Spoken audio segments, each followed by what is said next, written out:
आदाब नाज़रीन, आप देख रहे हैं गुलिस्तान न्यूज़। रात के 8 बज चुके हैं। उर्दू खबरनामा लेकर मैं आपका मेज़बान गौहर कुछ आपकी खिदमत में हाजिर। तफसीलात से पहले नजर डालते हैं हेडलाइंस पर।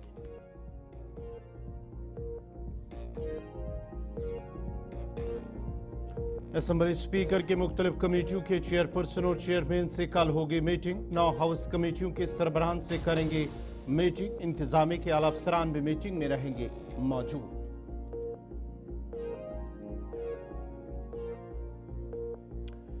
खीर भवानी मेले में नगरोटा से कश्मीरी पिंडथू का पहला काफिला पहुंचा तुलमुला। इंतजामी और मकामी लोगों ने यात्रियों का किया पुरजोश इस्तकबाल। यात्रियों ने खुशी का किया इजहार। इंतजामात पर किया इंतजामिया का इजहार तशक्कुर।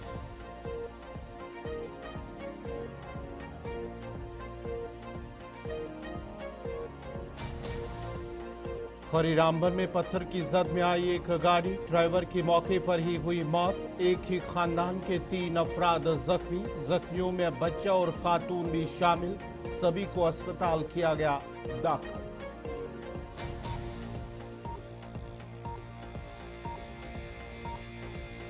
मुल्क भर के साथ साथ जम्मू कश्मीर में कोरोना ने पकड़ी रफ्तार। जम्मू कश्मीर में कोरोना के 7 मस्बत केसेस दर्ज। वादी में 4, जम्मू सूबे में 3 मस्बत केसेस रिपोर्ट। मुल्क भर में कोविड के 3000 से ज्यादा केसेस दर्ज।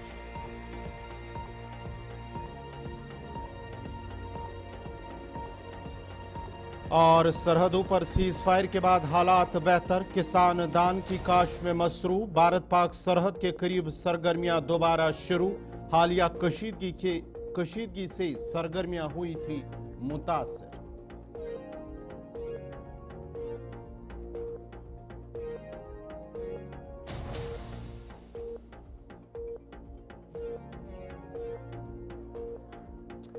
और अब पेश है खबरों की तफसील। जम्मू कश्मीर कानून साज असम्बली के स्पीकर अब्दुर्रहीम रथर कल ऐवान की मुख्तलिफ कमेटियों के चेयरपर्सन के साथ एक मीटिंग करेंगे। जराये का कहना है कि स्पीकर अब्दुर्रहीम रथर हाल ही में तश्कील दी गई 9 हाउस कमेटियों के सरबराहों के साथ मीटिंग तलब की है और इस सिलसिले में यह मीटिंग कल होगी, जो जम्मू कश्मीर असम्बली में कवायद व ज़वाबित और कारोबार के तर्ज अमल के तहत उन्हें मुकर्रर करदा काम अंजाम देगी। जिन लोगों को मीटिंग में शिरकत के लिए कहा गया उनमें पब्लिक अकाउंट्स कमेटी के चेयरमैन श्यामलाल शर्मा शामिल हैं। शमीमा फिरदो चेयरपर्सन कमेटी बराए तखमीना। अली मोहम्मद सागर चेयरमैन कमेटी बराए public undertaking. Sajad Gani Lone chairman committee बराए हुकूमती यकीन दहानिया। मोहम्मद यूसुफ तारिगामी चेयरमैन कमेटी बराए माहौलियात। सुरजीत सिंह सलातिया चेयरमैन इखलाकियात committee. Nizamuddin Bhat chairman committee बराए इस्तेकाक। हसनैन मसूदी चेयरमैन कमेटी बराए मातहत कानून साजी और पीरजादा फारूक अहमद शाह चेयरमैन कमेटी बराए पेटिशनर्स शामिल है। चेयरमैनों चेयरपर्सन के अलावा दीगर अहदेदार जिनसे मीटिंग शिरकत की दरख्वास्त की गई उनमें principal accountant general JNK, commissioner secretary बराए हुकूमत, जनरल एडमिनिस्ट्रेशन डिपार्टमेंट और सेक्रेटरी बराए कानून इंसाफ व पार्लिमानी उमूर शामिल है।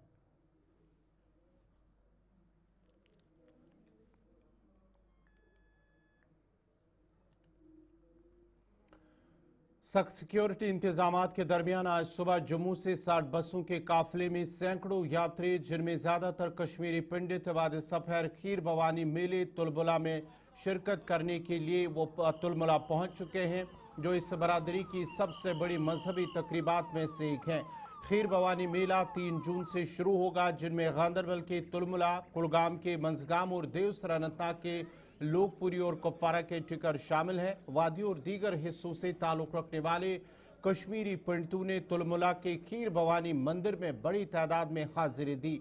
रिलीफ कमिश्नर महाजरीन अरविंदा किरवानी, डिप्टी कमिश्नर जम्मू सचिन कुमार की जानिब से और सीनियर पुलिस अफसरान की जानिब से आज इस काफिले को सुबह नगरोटा से झंडे दिखाकर रवाना कर दिया गया था और आज तुलमुला पहुंचते ही जिला तरक्याती कमिश्नर और पुलिस और दीगर आला इंतजामिया की जानिब से उनका आज वालिहाना इस्तकबाल किया गया है। अकीदतमंद 3 जून से मंदिरों में दर्शन करेंगे और अगले दिन जम्मू वापस लौटेंगे। काफिले में शामिल यात्रियों का कहना है कि वो खुश हैं और माता के दर्शन करके जम्मू कश्मीर मुल्क की खुशहाली और पंडितों की वादी वापसी के लिए दुआ करेंगे। कुछ यात्रियों का कहना है कि ये उनका वादी का पहला दौरा है और उनके दिल में कोई खौफ नहीं है। यात्रियों ने खुशी का इजहार करते हुए जहां इंतजामात पर इंतजामिया का शुक्रिया अदा किया, वही उन्होंने कहा है कि हालात बहुत अच्छे हैं और मुल्क के दीगर लोगों से भी अपील की गई है कि वो मेले में शिरकत के लिए आए। जिला रामबन के चंद्रकूट इलाके में भी खीर भवानी यात्रा के जायरीन का पुरजोश और रिवायती अंदाज में इस्तकबाल किया गया था।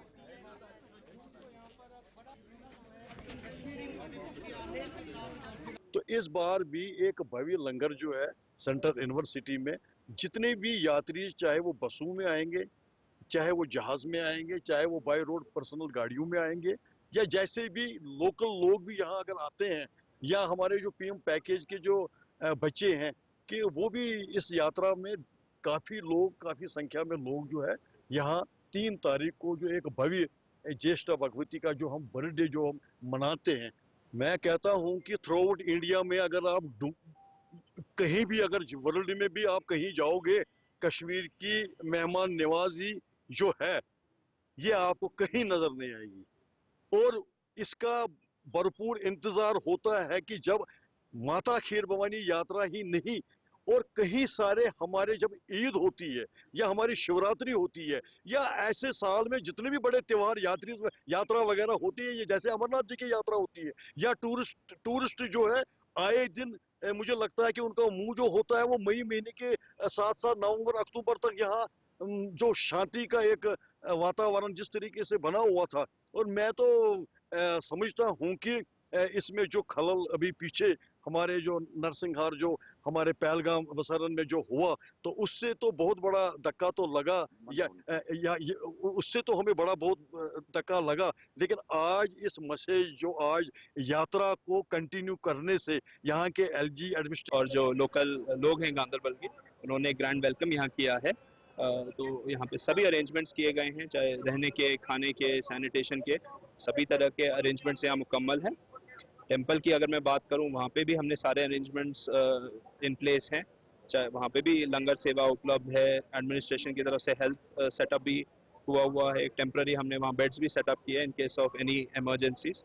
कंट्रोल रूम की भी व्यवस्था है, किसी को कोई इन्फॉर्मेशन चाहिए, कोई सहायता चाहिए तो they can approach our control room. Temple premises में ही सेटअप किया गया है। तो आई एम श्योर सबके सपोर्ट से एक बहुत सक्सेसफुल मेला यहाँ सेलिब्रेट किया जाए। तो यही रहेगी कि आप ज़्यादा से ज़्यादा नंबर्स में आए। We welcome you with open arms. हमने यहाँ सब तैयारियाँ की हैं, चाहे वो सिक्योरिटी रिलेटेड अरेंजमेंट्स हो, फ्री ट्रांसपोर्ट सेवा हो, रहने का अरेंजमेंट हो, सब कुछ इन प्लेस है।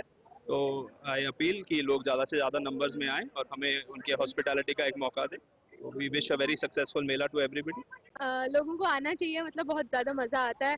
और मतलब कभी कभी हम जाते हैं, ऐसे रोज़ तो हमें मौका नहीं मिलता है आने का, तो ना हाँ आना चाहिए। अगर किसी को मौका मिले तो आना चाहिए हमेशा, मतलब अगर कैंसिल नहीं करना चाहिए प्लान वगैरह। बहुत ही अच्छे इंतजाम थे, रास्ते में हमें लंगर की सेवा भी मिली अच्छी तरह से, आना जाना, गाड़ियां भी अच्छी थी, बहुत ही अच्छी सुविधा थी।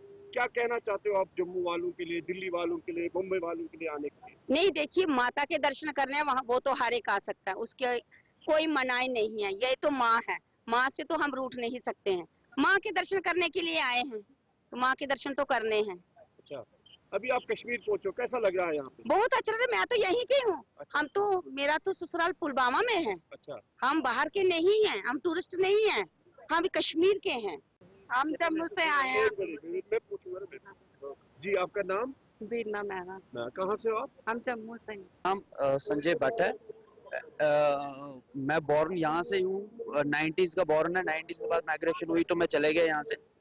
उसके बाद हर बार हम आते हैं यहाँ पे, हमारा कुलदेवी है यहाँ पे माता रानी, तो हम हर बार आते हैं यहाँ पे। हर बार इधर इंतजाम बहुत अच्छा होता है, इस बार भी बहुत अच्छा इंतजाम था। ऐसा कुछ नहीं है कि इंतजाम की कोई कमी पेशी थी, हर बार ही अच्छा होता है और इस बार भी अच्छा था और पहले से बेटर है।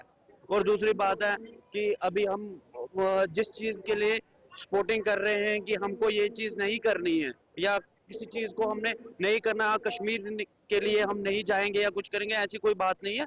अगर हम खुद से ये चीज सोचेंगे तो वो गलत है, मगर हम अगर माता के दर्शन आने हैं और उसके लिए जो हमारी सपोर्टिंग है, ये उसमें हमारा खाना है, पीना है, रहना है या हमारी ट्रेवल है, उसमें कुछ भी।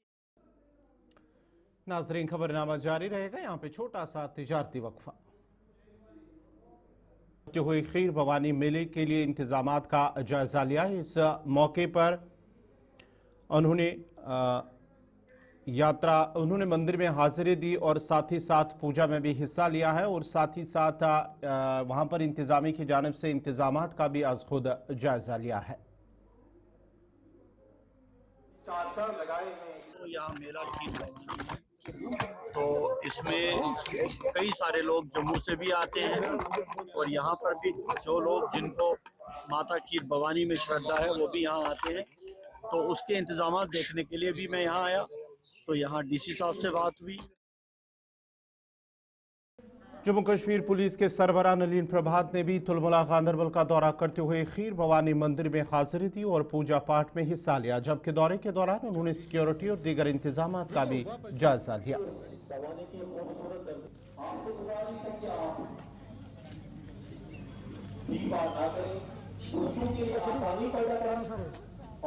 मौजूद है, हर जगह मौजूद है पुलिस और रास्ता कायम करें। जनूबी कस्बा त्राल के पोंसू और आसपास के मुल्हिका इलाकों में गुज़श्ता एक हफ्ते से तेंदुए के दमदार होने से इलाके में खौफ और दहशत का माहौल पैदा हुआ है। पोंसू इलाके के लोगों का कहना है कि पिछले एक हफ्ते से रिहायशी बस्ती में तेंदुए के दमदार होने से लोगों का घरों से बाहर निकलना मुश्किल हो गया है। उन्होंने मजीद कहा है कि अगरचे कई बार महकमे वाइल्ड लाइफ की नोटिस में भी लाया गया कि इस जंगली जानवर को पकड़ा जाए, ताहम अभी तक मुतल्लिका महकमे की जानिब से कोई कदम नहीं उठाया गया। मकामी लोगों ने अब आला हुक्काम और रुकन असम्बली त्राल से गुजारिश की है कि इलाके में एक पिंजरा लगाया जाए ताकि इस तेंदुए को पकड़ा जाए और कोई जानी नुकसान न हो। इधर मुतल्लिका महकमे के हुक्काम ने लोगों से अपील की है कि वो एहतियात बरते।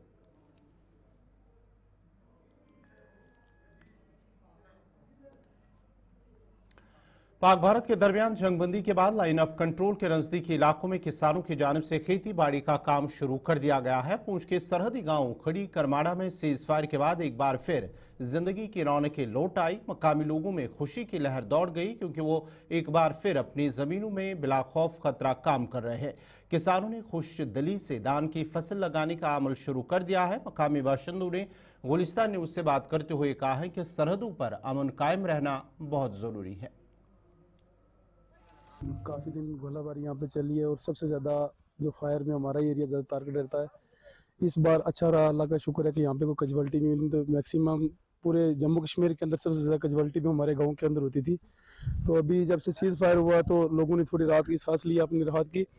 उसके बाद यहाँ पे अपनी ज़मींदारी का काम शुरू किया। अभी हम ये धान की खेत कर रहे हैं, इसकी तैयारी कर रहे हैं, धान लगा रहे हैं, तो खुशी महसूस हो रही है। ऐसे ही दुआ करें आगे भी ऐसे अमन शांति रहे। तो सर यहाँ पे एक ठेकेदार आया था शोएब, उसके तकरीबन 15 से 20 बैंकर यहाँ पे बने। एक बैंकर भी कंप्लीट नहीं और एक रहने के काबिल में नहीं है। अगर गवर्नमेंट चाहे तो वहाँ पे हमारे साथ लेकर इंक्वायरी करे, अगर उसमें हम झूठे पाए जाए जो कार्रवाई वो कर सकती है। एक भी बैंकर उस ठेकेदार का हमारे गांव में रहने के काबिल नहीं है। उससे तो टीन वाला मकान अच्छा है, ऐसे साया या साया उस बैंकर का भी है, उसका भी चलो मलबे से आदमी निकल तो जाएगा टीन से आसानी से। अगर वो मलबे पर गिरा तो बंदा निकलना भी मुश्किल हो जाए उसके नीचे से। यहाँ पे हमने बहुत बार महकमे वालों से भी अपील की थी लेकिन उसमें कोई तवज्जो नहीं दे रहा। और जिस उस ठेकेदार के जितने बैंकर यहाँ पे बने, एक दिन भी एक जेई भी उसके काम चेक करने नहीं आया। तब लोगों ने बहुत गुहार भी लगाई लेकिन आज तक वहीं बैठे बैठे कागज में से पूरा कर दिया, लेकिन वहीं कंप्लीट है। किसी का मटेरियल गिर रहा है बम साइड पे लगने से, लेकिन महकमा वाला कोई तवज्जो नहीं दे रहे हैं। इससे बहुत परेशानी की बात है ये बहुत बड़ी। हमें जिस दिन ब्रेक के बाद आपका दोबारा खैर मकदम है। इस वक्त की बड़ी खबर बडगाम से आ रही है। बडगाम के जवालपुरा इलाके के अंदर एक सहाफी पर नामालूम बंदूक बरदारों की जानिब से उनकी गाड़ी पर गोली चलाई गई है। बड़ी और अहम खबर इस वक्त आ रही है बडगाम के जवालापुरा इलाके से, जहां पर एक सहाफी की गाड़ी पर गोली चली है। नामालूम बंदूक बरदारों की जानिब से उनकी गाड़ी पर गोलियां चलाई गई हैं। जराया के हवाले से खबर आ रही है कि उनकी गाड़ी को निशाना बनाया गया है। 2 गोलियां उनकी गाड़ी पे लगी हैं और उसके साथ साथ ही जब ये वाक़ा पेश आया तो इलाके के अंदर फोर्सेस की वहां पर टीमें पहुंच गई हैं और पूरे इलाके को मुहासरे में लेकर तलाशी कार्रवाई शुरू कर दी गई है। मज़ीद तफसीलात के लिए सीधा अपने नुमाइंदे मोहम्मद अशरफ के पास चलते हैं, उनसे जानने की कोशिश करेंगे कि क्या कुछ तफसीलात है जिला बडगाम के जवालापुरा इलाके के अंदर। अशरफ, जरा अपडेट कीजिएगा, क्या कुछ तफसीलात है? देखिए गवर कुछ देर पहले इस तरह की खबर जो है गश्त करे कि जवालापुरा जो कि बड़गाम से तकरीबन 2-4 किलोमीटर की दूरी पे वहां पर कहा जा रहा है कि गोलियों की आवाजें सुनाई दी गई, मगर अभी तक इस बात को लेकर चाहे पुलिस हो या जराया हो, ये कहा जा रहा है कि दानिश मंजूर बट जो कि एक सहाफी थे और अब चूंकि कहा जा रहा है कि बीजेपी के साथ उसकी वाबस्तगी है, वो उसकी गाड़ियों पे जो है गोलियों के निशान भी है। कहा जा रहा है कि 1 से 2 राउंड जो उसकी गोली गाड़ी पे चलाए गए हैं। फिलहाल ये भी कहा जा रहा है कि जब उस इलाके से वो निकले उसके बाद कुछ फोटोज वायरल हुए, तो उसके बाद ये पता चला कि इसकी गाड़ी पे जो है हमला हुआ है और कहा जा रहा है कि वो सेफ है, कोई ऐसी बात नहीं है, मगर गोलियां चली है। और जो दानिश मंजूर बट अशरफ, क्या पुलिस ने इस खबर की तस्दीक की है? पुलिस की जानिब से कोई बयान सामने आया इस हवाले से? देखिए अभी तक जराये की बात करें तो पुलिस की तरफ से इस तरह की कोई प्रेस नोट या कोई ऐसी बात सामने नहीं आई कि जो दानिश मंजूर है उसकी गाड़ी पे जो है गोली चली है, मगर पुलिस मौके वारदात पे जहां पर इस तरह की एफआईआर वहां पुलिस पहुंची, खुद वहां पर एसएसपी बड़गाम इस वक्त है और आर्मी वहां पर है और वहां पर एक सर्च ऑपरेशन इस वक्त चलाया जा रहा है। और ये भी आपको बताते चले कि मैंने पहले भी कहा कि बड़गाम के जवालापुरा से थोड़ा सा आगे में जो कहा जा रहा है कि वहां पर गोलियों की आवाजें सुनाई दी गई, जिसके बाद जो है वहां पर अब जो है पुलिस तो आर्मी इस वक्त जो है सर्च ऑपरेशन चलाए जा रहे हैं। और अभी ये भी कंफर्म नहीं है कि आखिर ये दानिश मंजूर बट कहाँ के रहने वाले हैं, मगर ये भी कहा जाए कि इस वक्त ये बीजेपी के साथ है और बीजेपी के शायद ये सोशल मीडिया के इंचार्ज भी है, ऐसा कहा जा रहा है। फिलहाल इस तरह की खबरें जो है जरा ऐसे सामने आई है, मगर गोलियां चली है, गाड़ियों के निशान है, कुछ गोलियों के निशान भी है गाड़ियों के, और जो मंजूरात बट है वो दानिश मंजूर है वो कहीं न कहीं सेफ बताया जा रहा है। जी बहुत बहुत शुक्रिया पूरी तफसीलात फराहम करने के लिए। नाजरीन, आपको बताते चले कि बडगाम के जवालापुरा इलाके से अंदर जहां पर जो मंसूर अहमद नामी जो सहाफ़ी पहले थे, सहाफ़ी अब बताया जा रहा है कि वो बीजेपी के साथ उनकी वाबस्तगी है, उनकी गाड़ी पर ये गोलियां चलाई गई हैं और बताया जा रहा है कि 2 गोलियां उनकी गाड़ी को लगी हैं। ये ज़राए के हवाले से इस तरह की इत्तलात मौसूल हो रही हैं, ताहम पुलिस की जानिब से अभी तक इस खबर की तस्दीक नहीं की गई है। नाजरीन, इसी के साथ ही उर्दू खबरनामा इख्तिताम पज़ीर हुआ चाहता है। अपने मेज़बान को और कुछ को इजाज़त दीजिए। अल्लाह हाफ़िज़।